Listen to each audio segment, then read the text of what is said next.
जब न रहे खुदाया, तेरे मुंह की एक बात भी टलेगी ना, चाहे कुछ भी हो। अजीज नाजरीन, मैं अयाज ज़रीफ आप तमाम देखने वालों को हमारे रोज़ के बाइबली मुतालियाती प्रोग्राम की आज की नई किस्त में खैर मकदम करता हूँ।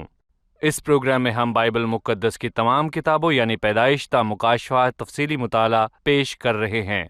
अभी हम अहद कदीम में से ज़बूर की किताब का मुताला कर रहे हैं, जो कि अहद कदीम की दूसरी नज़मी किताब है, और हम 28वें और 29वें ज़बूर पर हैं। लिहाजा मैं आपकी हौसला अफजाई करूंगा कि अपनी बाइबल मुक़द्दस खोलिए और आज के मुताले में हमारे साथ शामिल हो जाइए। और अगर आपका बाइबल मुक़द्दस में से किसी भी किस्म का कोई सवाल हो तो हमें ज़रूर लिख भेजिए, हम इसका जवाब आपको ज़रूर देंगे। लेकिन प्रोग्राम के बाकायदा आगाज से पहले मैं खुदा के खादिम भाई यूसुफ का खैर मकदम करूंगा। खुश आमदेद भाई। बहुत शुक्रिया भाई। और स्टूडियो में आए हमारे दीगर मेहमानों को भी खुश आमदेद। भाई यूसुफ, पिछली किस्त में हमने 27वें ज़बूर का मुताला मुकम्मल किया था, जो बड़ा हौसला बख्श ज़बूर है। अब मैं चाहता हूं कि आप मुझे ज़बूर 28 और 29 के मौजू के मुतालिक बताइए। हमने ज़बूर 27 देखा कि उसके दो पहलू या दो हिस्से हैं जो एक दूसरे से तजाद रखते हैं, यानी भरोसा और उलझन। ज़बूर 27 के अंदर, और मैं बिल्कुल यही बात ज़बूर 28 और ज़बूर 29 में भी देख सकता हूं। ज़बूर 28 खुदावंद की खामोशी है, ज़बूर 29 खुदावंद की आवाज है। ज़बूर 28 में मुसलसल ये है कि खुदावंद खामोश है, और इसी मसले ने बहुत से दीनदारों को उलझाया हुआ है, यानी कि आसमान की खामोशी। यहाँ दाऊद खुदावंद को पुकारता है, मुझे जवाब दे, मेरी फरियाद सुन। और मैं कहूंगा कि ज़बूर 28 के पहले हिस्से में दाऊद खुदावंद के आगे ये दरख्वास्त करता है कि वो खामोश ना रहे। वो उससे कहता है, तू मेरी तरफ से खामोश ना रहे, ऐसा ना हो कि तू मेरी तरफ से खामोश रहे तो मैं उनकी मानिंद बन जाऊं जो पाताल में जाते हैं। और फिर दूसरे हिस्से आयत 6 से 9 में वो यहाँ कहता है, खुदावंद मुबारक हो क्योंकि उसने मेरी मिन्नत की आवाज सुन ली। वो ज़बूर के शुरू में कहता है कि मेहरबानी से मुझे जवाब दे और मेरी तरफ से खामोश ना रह। और दूसरे ज़बूर के दरमियान में पहुंचकर वो कहता है, खुदावंद तेरा शुक्र हो कि तूने सुन ली। सही। मैं आपसे एक सवाल करना चाहूंगा इससे पहले कि हम इस ज़बूर का मुताला शुरू करें, क्योंकि कभी कभार आसमान की खामोशी ईमानदारों को खौफजदा कर देती है। इसलिए मुकद्दसों में से किसी ने लिखा है कि ऐ खुदावंद बोल, क्योंकि तेरी खामोशी मुझे दहशत दिला रही है। और शायद यही बहुत सारे ईमानदारों के साथ हो रहा है। जब वो खुदावंद को मदद के लिए पुकारते हैं तो गोया खुदावंद उस मंजर से बहुत दूर होता है, और वो कहता है, कब तक है खुदावंद। कुछ ममालिक में कत्ल गारत, कुचले हुए लोग और तबाही को जब हम देखते हैं तो आसमान क्यों खामोश है? और अगर आसमान खामोश है तो ईमानदार को क्या करना चाहिए? सही जी देखें भाई, मेरा ये मानना है कि आसमान की खामोशी को मुकाशवा के 10वें बाब में खुदा का पोशीदा मतलब कहा गया है, यानी राज। लिखा है, जब 7वां फरिश्ता नरसिंगा फूंकेगा तो खुदा का पोशीदा मतलब पूरा होगा। आज हमारा खुदावंद खामोश है, और कभी कभार हम इसको समझ लेते हैं, लेकिन बहुत बार हम इसको समझ नहीं पाते। लेकिन मैं यहां पर कहूंगा कि इस मसले का जिसने खुदा के जबरदस्त दीनदार लोगों को उलझाए रखा है, जवाब दिया जाएगा। वो वक्त आएगा और अब देर ना होगी। ये बात मुकाशफा के 10वें बाब में मरकूम है। और इसलिए जो लोग हैरान हैं कि बाइबल में एक किताब मुकाशफा की किताब है, और मैं आप सबको ये बताना चाहता हूं कि मुकाशफा की किताब के बगैर बाइबल का इख्तिताम नहीं हो सकता। आज शरीर खुले और आजाद घूम रहे हैं, शरीरों के पास आजादी है। मैं पूछता हूं, क्या ये अब तक होता रहेगा? और इसीलिए मैं कहूंगा कि मुकाशफा की किताब का आगाज उन बातों से होता है जिनका पूरा होना जरूर है। ये सजा के मुतल्लिक लोग कभी कभार कुछ कह देते हैं कि नहीं, खुदावंद ऐसा नहीं है। खुदावंद बिल्कुल ऐसा ही है। हम यहाँ बाइबल को दुरुस्त नहीं करेंगे, जिनका जल्द होना जरूर है।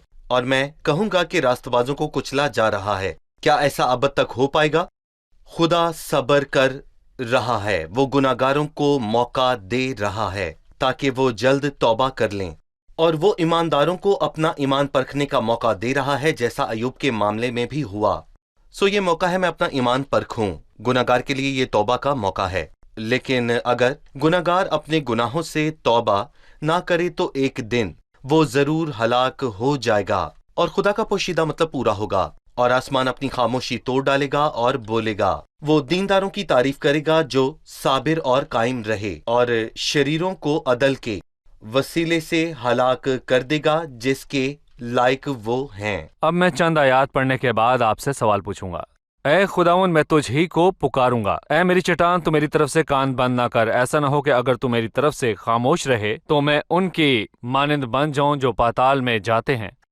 जब मैं तुझसे फरियाद करूं और अपने मुकद्दस हाथ तेरी हैकल की तरफ उठाऊं तो मेरी मिन्नत की आवाज को सुन ले। मुझे उन शरीरों और बदकारों के साथ घसीट ना ले जा जो अपने हमसायों से सुलह की बातें करते हैं मगर उनके दिलों में बदी है। उनके अफाल व अमाल की बुराई के मुआफिक उनको बदला दे। उनके हाथों के कामों के मुताबिक उनसे सलूक कर। उनके किए का एवज उनको दे। वो खुदावंद के कामों और उसकी दस्तकारी पर ध्यान नहीं करते, इसलिए वो उनको गिरा देगा और फिर नहीं उठाएगा। हम एक वक्फे के बाद मेहमानों के सवालात के साथ हाजिर होंगे। नाज़ हिस्से से है कि वो जो पाताल में जाते हैं, इसका मतलब क्या है? इसका मफहूम क्या है? वो जो पाताल में जाते हैं। पुराने अहदनामे के ईमानदारों की नजर में मौत एक खतरनाक चीज थी। और फिर इब्रानियों 2:14 में वो कहता है, और वो जो उम्र भर मौत के डर से गुलामी में गिरफ्तार रहे सो वो मौत से खौफ ज़दा थे। मिसाल के तौर पर हम यसाया की किताब में ये देखते हैं, उसके 38वें बाब में लिखा है, हिजकिय्याह कहता है अपने घर का इंतजाम कर ले क्योंकि तू मरने को है। और वो ये सुनकर ज़ारो कतार रोने लगता है और वो खुदावंद से मांगता है, जैसा यसाया के 38वें बाब की 17वीं आयत में मरकूम है, और देख मेरा सख्त रंज राहत में तब्दील हुआ और मेरी जान पर मेहरबान होकर तूने उसे नेस्ती के गड्ढे से रिहाई दी। सो वो मौत को नेस्ती का गड्ढा जानता है क्योंकि तूने मेरे सब गुनाहों को पीठ के पीछे फेंक दिया है। और वो उससे कहता है, इसलिए पाताल तेरी सताइश नहीं कर सकता और मौत से तेरी हमद नहीं हो सकती। और वो कहता है, वो जो गोर में उतरते हैं तेरी सच्चाई के उम्मीदवार नहीं हो सकते। सो वो मौत को पाताल और नेस्ती का गड्ढा जानता है। हम सवाल की तरफ वापस आते हैं। ये वो हैं जो पाताल में जाते हैं। सो दाऊद उसे कह रहा है, मेहरबानी करके मुझे बचा वरना मैं उनकी मानंद बन जाऊंगा जो पाताल में जाते हैं, यानी मैं मर जाऊंगा। सही। जो आयात मैंने पढ़ी उनमें शरीरों की सिफात और आखिरत में उनकी सजा का जिक्र है। आप इनके मुतालिक हमें बताएं। वो से कहता है कि जब मैं तुझसे फरियाद करूं और अपने हाथ तेरी मुकद्दस हैकल की तरफ उठाऊं, और कहता है मैं शरीरों के साथ किसी बात में शराकत करना नहीं चाहता। शरीर और बदकार क्या करते हैं? जो अपने हमसायों से सुलह की बातें करते हैं लेकिन उनके दिल में बदी है। सो वो बातें तो अच्छी करते हैं मगर वो झूठे हैं। और मैं कहूंगा आज ऐसे बहुत से लोग हैं। आज ये आम है भाई, आम है। और यहाँ दाऊद कहता है कि मैं ऐसे लोगों से हरगिज कोई रफाकत रखना नहीं चाहता। आज सबसे सस्ता गुनाह झूठ बोलना है, बल्कि मुफ्त है, और कभी कभार वो उसे एक तरह से कानूनी भी करार दे देते हैं। कभी वो इसे शर करार देते हैं। वो कहते हैं कि हमारा खुदावंद इससे मुत्तफिक हो। वो कभी कभी ऐसा करते हैं, लेकिन ये वाज़ेह है कि खुदा पाक है और वो हक है। वो झूठ और फरेब की तमाम बातों को रद्द करता है, लेकिन ये लोग सिर्फ शरीर और बदकार हैं जो अपने हमसायों से सुलह की बातें तो करते हैं मगर उनके दिलों में बदी है। बल्कि वो कहता है कि उनके फलां अमाल की बुराई के मुआफिक उनको बदला दे, उनके हाथों के काम के मुताबिक उनसे सलूक कर। और वो उनके सजा पाने की एक और वजह बयान करता है कि वो खुदा के काम और उसकी दस्तकारी पर ध्यान नहीं करते। इसका मतलब है कि वो बुराई में जी रहे हैं, पर खुदावंद इस वक्त उनके मामले में सब्र किए हुए है और कभी कभी उन्हें खबरदार करता है, लेकिन वो खुदा के कामों और दस्तकारी पर ध्यान नहीं करते क्योंकि वो अपने कामों के नशे में हैं। बिल्कुल। गोया खुदावंद बोलता नहीं, हालांकि सच्चाई ये है कि खुदावंद हर रोज बोलता है। वो आपसे और मुझसे बुलंद आवाज में कलाम करता है, लेकिन लोग सुनना नहीं चाहते। उनके अमाल के लिए जब खुदा अदालत करता है तो उस अदालत का खुदा इंसाफ करता है, क्योंकि उन्होंने अपने कामों से खुदा की अदालत में गजब कमाया। सही। सो हम खौफ ना करें कि खुदा दगा कर जाएगा। वो दगा नहीं करता। अगर हमारा खुदावंद इंसाफ से हमारी अदालत करे तो जो मैंने किया क्या वो कम है? क्या देखने वालों ने जो किया वो कम है? लेकिन खुदा का शुक्र है कि हमारा खुदा जो इंसाफ करके हमें निजात बख्शता है। ज़बूर 31 अपनी सदाकत की खातिर मुझे रिहाई दे। सही। 6ठी आयत से लहजा बदल जाता है। खुदावंद मुबारक हो इसलिए कि उसने मेरी मिन्नत की आवाज सुन ली। शुरुआत में वो शिकायत कर रहा था कि खुदा खामोश है, यहाँ खुदा ने उसकी मिन्नत की आवाज को सुन लिया। इस हवाले से हमें बताइए। देखिए, खुदा हर वक्त सुनता है, लेकिन कभी कभार हमारा ईमान कमजोर होता है। اور جب اس کے جواب میں دیر ہو جائے تو ہمیں لگتا ہے کہ اس نے ہماری دعا نہیں سنی۔ اور یہاں وہ کہتا ہے میری طرف سے کان بند نہ کر میری فریاد اور پکار سے۔ خداوند کا کان بند کرنا تو دور کی بات، بلکہ زبور 94 میں یہ لکھا ہے کہ جس نے کان دیا کیا وہ خود نہیں سنتا؟ کیا وہ خود سنتا یا دیکھتا نہیں ہے؟ دراصل ایسا ہرگز نہیں ہو سکتا۔ داؤد یہاں اپنے ہوش میں آیا اور خدا کا شکر ادا کرنے لگا اور کہا مبارک ہو خدا، اس لیے کہ اس نے میری منت کی آواز سن لی ہے۔ یہ داؤد کا عمومی لہجہ ہے، لیکن کبھی کبھار اس کا ایمان کمزور ہوتا ہے۔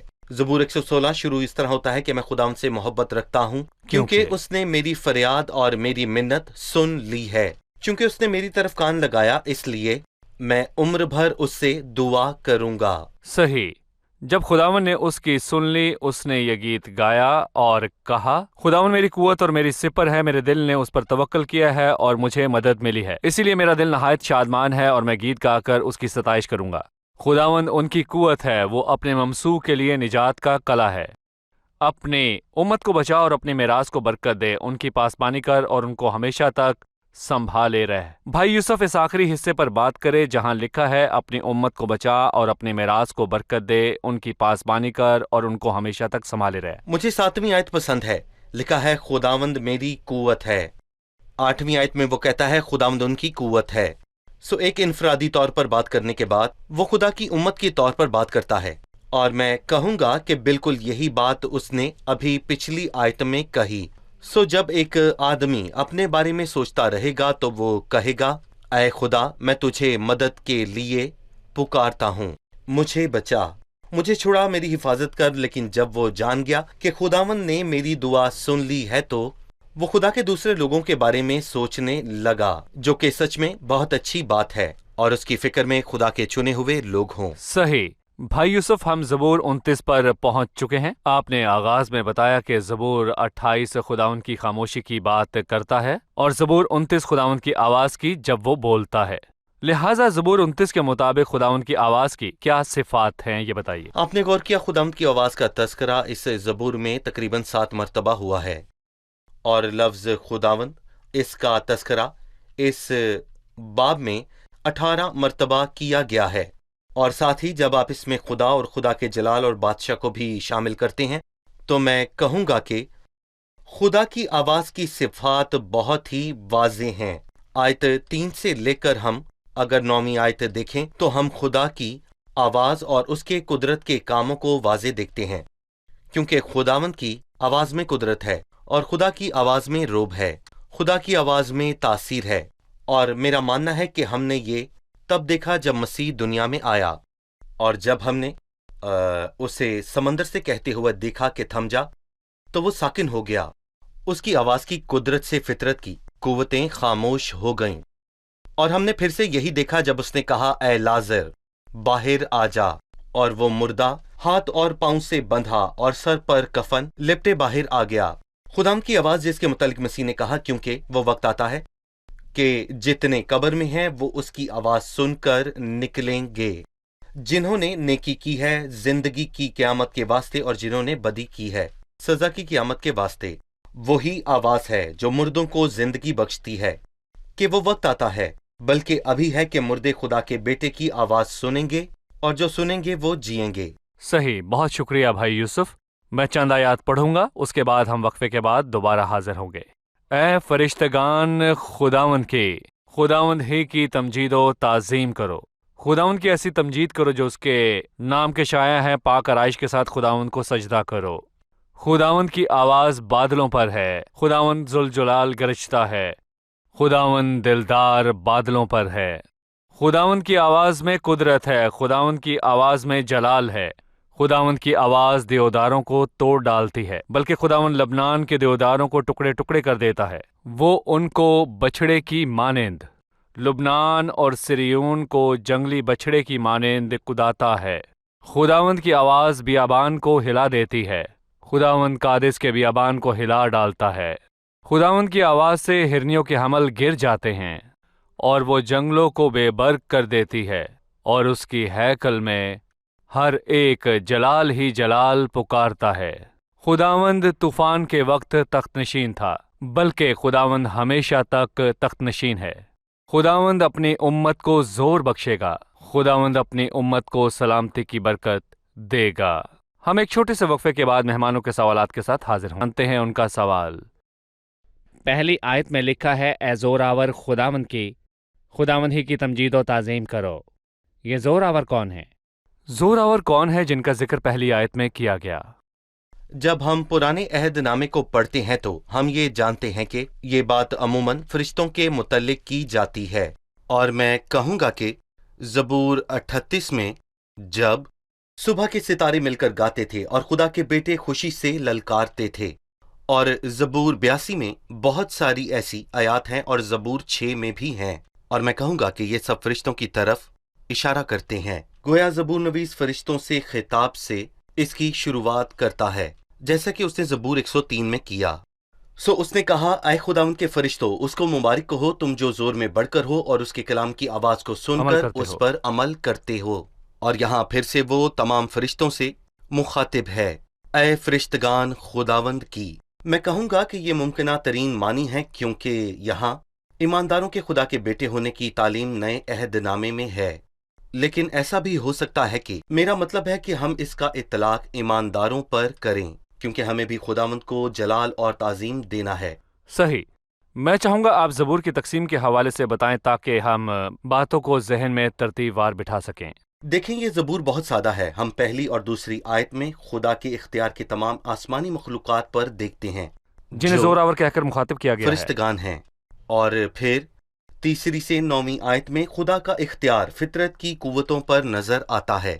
और आखिरी 2 आयत में हम देखेंगे कि खुदा का इंसानों पर इख्तियार है।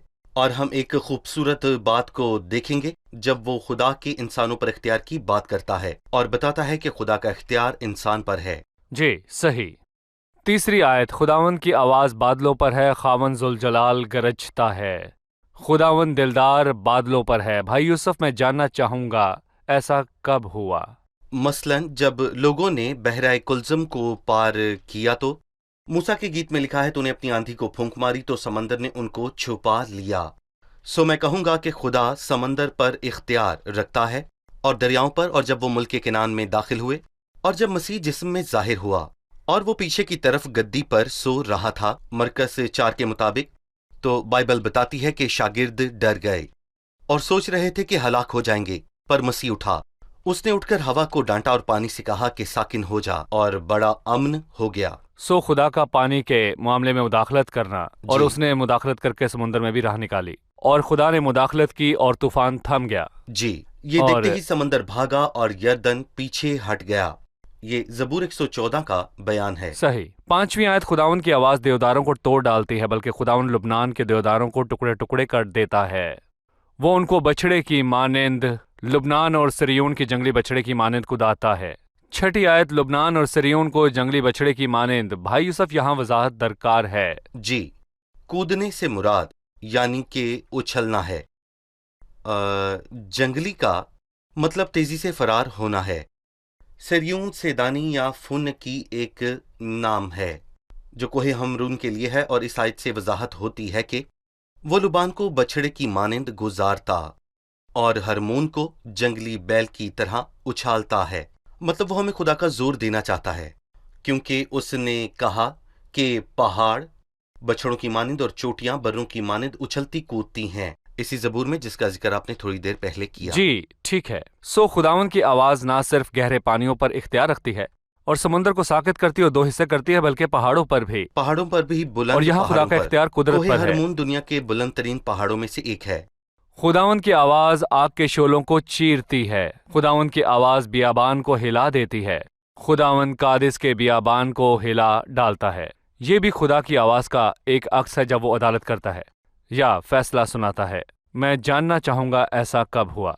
खुदा के पास इख्तियार है और जिसके ज़हूर की खुदा के पास तारीख है। मसलन जब उसने अपनी शरीयत बख्शी तो पहाड़ लर्जा और कांपा था और उसकी आवाज़ ने उस वक्त तो ज़मीन को हिला दिया, मगर अब उसने वादा किया है कि मैं एक बार फिर मैं फक्त ज़मीन ही को नहीं आसमान को भी हिला दूंगा। लेकिन मैं कहूँगा कि अफसोस कि इंसानों की याददाश्त काम नहीं देती।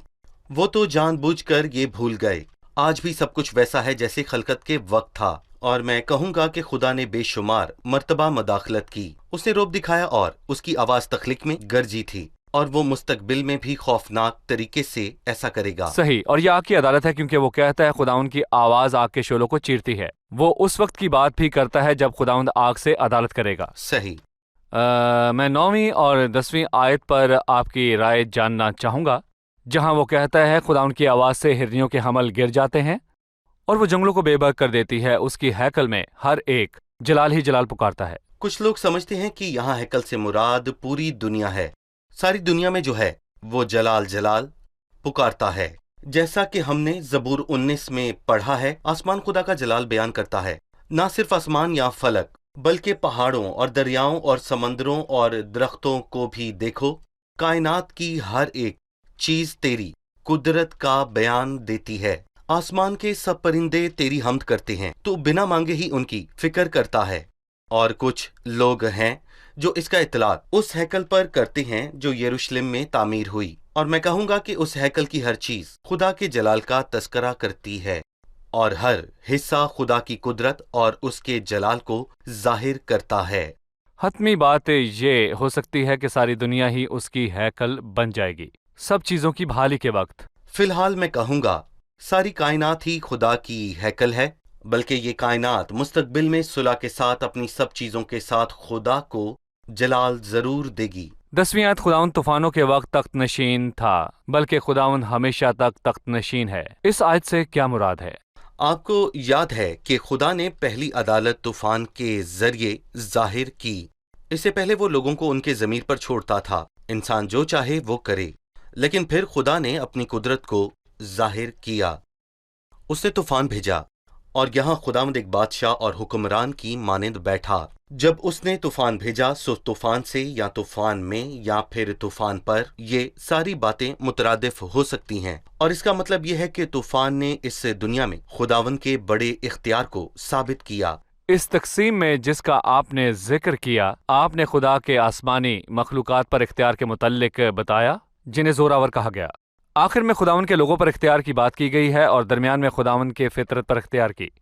خداوند کے آسمانی مخلوقات پر اختیار کو اس آیت سے ظاہر کیا گیا کہ اے فرشتگان خداوند ہی کی تمجید و تعظیم کرو، جی، جبکہ خداوند کے لوگوں پر اختیار کو یوں ظاہر کیا گیا کہ خداوند اپنی امت کو زور بخشے گا۔ اس میں ہم زبردست۔ کیا دیکھتے ہیں؟ یعنی کیسے اس نے کہا اور میری خوشنودی بنی آدم کی صحبت میں تھی۔ عبرانیوں 2 میں لکھا ہے کیونکہ واقعی وہ فرشتوں کا نہیں بلکہ ابراہم کی نسل کا ساتھ دیتا ہے، اس لیے خداوند کی خوشنودی بنی آدم کی صحبت میں ہے، بھلے ہی تخلیق میں انسان فرشتوں سے کم تر ہے، اور اس کے لیے لکھا ہے کیونکہ تو نے اسے فرشتوں سے کچھ ہی کم تر بنایا ہے، اور تو نے فرشتوں کی بجائے انسان کو نجات دی، بلکہ جلال اور شوکت سے اسے تاجدار کیا۔ تو نے اسے اپنی دستکاری سے تسلط بخشا ہے۔ اور میں کہوں گا کہ بھید یا کنجی یہ ہے کہ خدا کا بیٹا جب زمین پر آیا، اس نے فرشتے کا روپ نہ لیا بلکہ انسانی شکل میں آیا، اور بطور انسان آسمان پر چڑھ گیا اور خدا کے تخت پر بیٹھا۔ سو میں کہوں گا کہ خدا نے یقیناً اس مخلوق کو عزت بخشی، یہاں تک کہ مسیح اس تخلیق کی صورت میں انسان کے طور پر آیا۔ خداوند اپنی امت کو سلامتی کی برکت دے گا۔ کیا ہے خوبصورت زبور! یہ خوبصورت ہے، سلامتی کی، سب کے لیے سلامتی کی برکت۔ سلامتی کی برکت، بلکہ میں کہوں گا سب سے بڑی سلامتی کی برکت۔ اور 2 طرح کی سلامتی ہے، خدا کی سلامتی، اور یہ ایمان کے وسیلے سے ہے۔ ایماندار خدا کی سلامتی میں رہیں گے، لیکن ایمان لانے کے بعد آپ خدا کی سلامتی میں ضرور رہیں گے۔ لیکن میں کہوں گا کہ خدا کا اطمینان جو سمجھ سے بالکل باہر ہے تمہارے دلوں اور خیالوں کو مسیح میں قائم رکھے گا۔ خداوند آپ کو برکت دے بھائی آپ کو بھی یوسف، خداوند سلامت رکھے۔ اب وقت ہے کہ ہم جانیں مہمانوں نے آج کیا سیکھا۔ ہم نے دیکھا کہ ایمانداروں کے پکارنے پر آسمان خاموش ہو سکتا ہے، پر وہ ہمیشہ خاموش ہی نہ رہے گا، خدا ضرور بولے گا، اور حتمی کلام اسی کا ہوگا۔ صحیح، آسمان کا بولنا لازمی ہے۔ میں کہوں گا خدا ان کا شکر ہے کہ آج بھی اس کی آواز گونج رہی ہے۔ وہ وقت آتا ہے، بلکہ ابھی ہے، کہ مردے خدا کے بیٹے کی آواز سنیں گے، اور جو سنیں گے وہ جئیں گے۔ یہ دعوت ہے ہر شخص کے لیے جو گناہ گار اور خداوند سے دور ہے۔ صحیح، جی آپ۔ مجھے اس بات نے چھوا کہ اس مضطرب دنیا کے اندر جہاں حالات مشکل ہیں، خداوند اپنے لوگوں کو اطمینان کی برکت عطا کرتا ہے۔ صحیح، بہت شکریہ۔ خداوند آپ کو برکت دے بھائی یوسف، آپ خدا کا بھی آپ کو شکریہ۔ برکت خداوند دے، آپ کے ساتھ ہو۔ شکریہ۔ अजीज नाजरीन, हो सकता है आसमान खामोश हो, लेकिन वो हमेशा खामोश ना रहेगा। वो मुकर्ररा वक्त जिसे खुदा ने मुकर्रर किया है, उसमें खुदा को मुदाखलत करनी है, और जब खुदा बोलता है तो मेरे अजीजों हालात को बदलना ही होता है। अब गोया खुदावन खामोश है, मंजर से गायब है, और इसी बात को लेकर शरीरों को मौका मिल जाता है और वो मगरूर होकर सोचने लगते हैं कि उन्हें रोकने वाला कोई नहीं। बड़ी आलमी ताकतें दहशतगर्दी के खिलाफ लड़ने की कोशिश में हैं कि उसे रोकें, लेकिन वो कुछ नहीं कर सकते। पर मैं कहूँगा कि खुदावंद के बोलने तक इंतज़ार फरमाएं, उसके बोलने तक का इंतज़ार करें, और वो जल्द बोलेगा और वो अपना फैसला सुनाकर अपने मुंह के दम से उन्हें नेस्तो नाबूद कर देगा। उससे फैसले के लिए कोई इत्तेहाद दरकार नहीं, खुदावंद ऐसा अपने मुंह के दम से करेगा।